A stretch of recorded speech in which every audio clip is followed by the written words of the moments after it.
Daniil's one of the players who's limiting his media availability today, so he'll be doing his timing. Simon. Yeah, on that, Daniil, hello, by the way. Hello. Is it hard for you to do this? Because you like talking to us normally? I like talking to you, and I still think it doesn't have a difference on the press conference, because we're still going to do the 10 minutes, which I feel like is pretty usual. It's more on the TV broadcasters and stuff like this, so I don't think it's going to affect any of us in this room. That's good. I mean, Irina did a much shorter press conference, so she chose to do that. No, I think we're going to be fine, but let's see. I mean, but it should be fine. I think we're all going to have a chance to talk. Just tell us your reasons for taking part in the action, and how close you are to the discussions, and what impact do you think they're having? I think in a way as close as every player is, because it's, probably one of not many times where we are united through a person who is involved in all of this, Larry.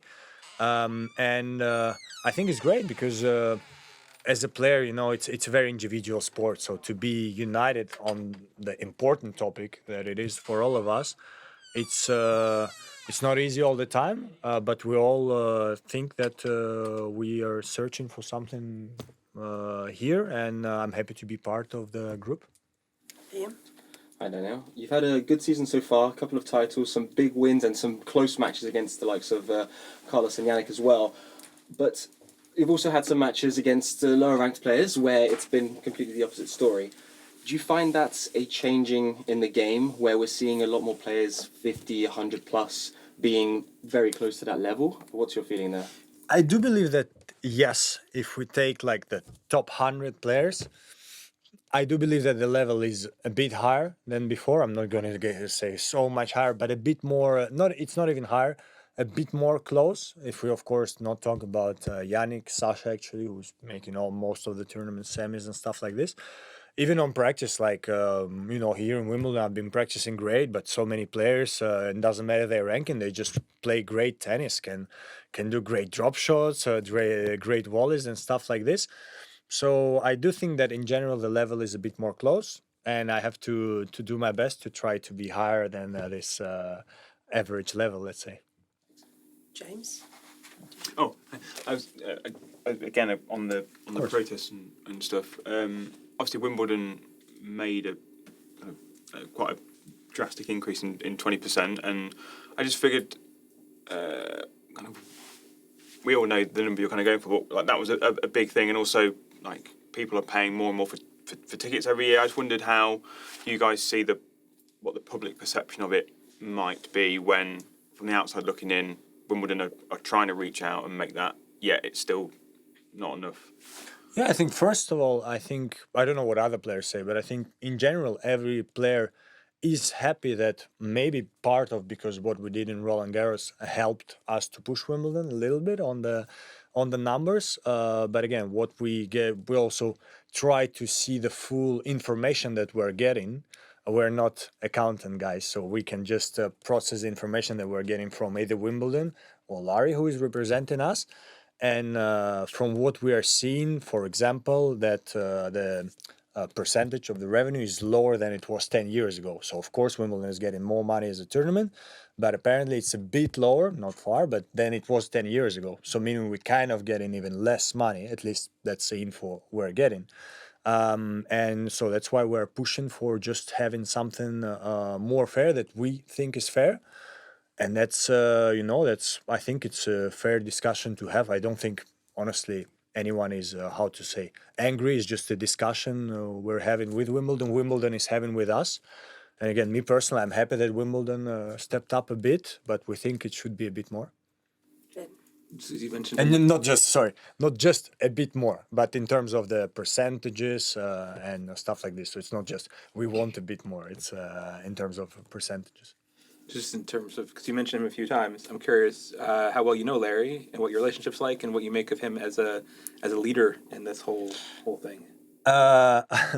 He's not my best friend, so I don't know him too much, but a bit, and he seems like a great representative for the players, because again, since the moment he started representing us and was actually presented to us, We all think he's a strong voice, and that's why we all support him. That's also part of why we have now like a big group of players who seem to go in the same direction. Charlie.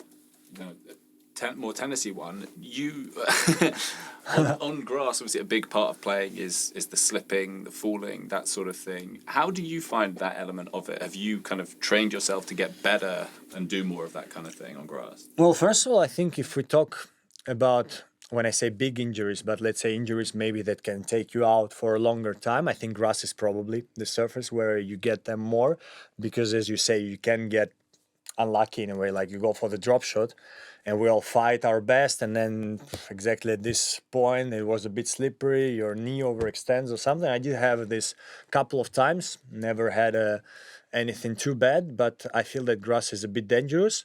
So the only way is just try controlling it. Of course, working a lot on the tennis court, practice-wise, with the physical coach to try to adapt the movement and have, let's say, reduce the chance of injury, and also increase the chance of just being fast and strong on grass. How do you do that? How do you sort of reduce the chance? A lot of different drills, a lot of course, also work in the gym on the stability and stuff like this, of the knee, of the joints, everything. So it's actually a better question to my physical coach, to be honest, but a lot of small work that can help your body just be more ready for, as you say, the adaptation that you need to have on grass. Hey, Daniil, I was just wondering how you experienced what happened at the French Open, like, because when you went out, Sinner was still in, Djokovic was still in, like, the tournament changed quite a lot. I was wondering whether you sort of reflected on that and thought, wow, like, I would have had a really, really good shot at this. I think it was really interesting because, of course, Sinner and Novak went out early. So if they would go out in the quarters, it would be a bit even in a different story, because this was like very early. We knew that probably we're going to have a new Grand Slam champion and stuff like this. Some walkovers, some withdrawals. I found it pretty interesting. Again, of course, that's how always sport is. There are big favorites, which is Yannick, of course, and Carlos all the time. But Carlos has been out for a couple of some time. So whichever tournament is there, Yannick is like the biggest favorite. But anything can happen, as we saw in Roland Garros. And then once the biggest favorite is out, then it's up for everyone else to try to get it. Again, for me, of course, I was disappointed to lose in Roland Garros, but it was never, the tournament where I played my best tennis. So I was just following the results, watched probably the final a bit. I mean, a big part of the final. And that's how usually when I'm not in the tournament, I don't watch it. I follow the results and then watch the final. Ben? I just want to ask about your first round, because you have a big one against Cilic. What are your thoughts on playing him first? And does it at all help you having a good player first? Because you've had trouble in first rounds at slams lately a lot, and I don't know if this is going to get you more locked in faster than you might against someone else. No, I think it's a little bit what I said is that the level in general is pretty close. And honestly, everyone plays good, and I don't think you get actually on grass maybe a bit more. You can get a first round where like maybe he doesn't like grass, but anyway, it's not Marin. We played each other in Hertogenbosch actually a couple of weeks ago. Look, Marin is a very dangerous player, super strong on grass. Of course, he's less consistent than before, but on one match he can play outrageous. And I remember we played here in Wimbledon on court 1. And he was 2 sets to love up, and I managed to win. So good memories, but just actually happy to play Marin. Looking forward. Of course, I know that I need to play my best. So maybe if it helps me get locked in, perfect. I'm happy. Stu? Hi, Daniil. In terms of the player protests, like how much is health and well-being a factor for you versus just money? I mean, there's a lot of players that are injured at the moment. I think it's all together, because part of what I don't even like to call it a protest, but what we are discussing with Wimbledon is, of course, ATP has some programs like player pension and some other things that player welfare in general. Like, it's a big discussion because I think the calendar should be there. It's a big discussion, but at least I feel like they're trying, whereas Grand Slams, and it was long story. Never really invested in it, and we're like, why not? Let's try to work together and invest in this as well. Different things that can help player welfare. So this is part of the discussions as well. But again, the topic is, if we go into details, is very big, and of course, a lot of players injured. And I always said the same. I hope nobody never gets injured. Everyone plays, stays healthy, and shows their best tennis. Daniil, everybody knows you're a big football fan. How closely do you follow the World Cup? What did you learn so far, and who's going to win it? Who's going to win it? Well, that's tough. I'm rooting for Germany because I root for Bayern Munich, but I enjoy when I can. I don't watch the matches at 4 in the morning, but I watch the ones usually at 8 or 9. I think, a lot of surprises here and there, but also France, England, Germany, Portugal looking strong, as Argentina, Brazil, as everyone expected. So I didn't learn anything yet, but if France play Germany, it's going to be not even in quarters. That's going to be interesting. Simon? Daniil, you hear a lot of tennis players talk about being in the zone as the ideal sort of scenario. And in that moment, you clear your mind. How much work do you do on trying to clear your mind to get in that zone? It's a tough question, interesting one, because I think it's very important to, it's the best feeling when you're in the zone and, as you say, your mind is clear. And it's very tough because in tennis there are so many parameters, like you miss a return on deuce because there was line on grass and it choked, and you're like, yeah, how do I focus on the next one? But at the same time, it was an important point. Could I do better? Could my forehand? Anyway, and that's something I work on constantly.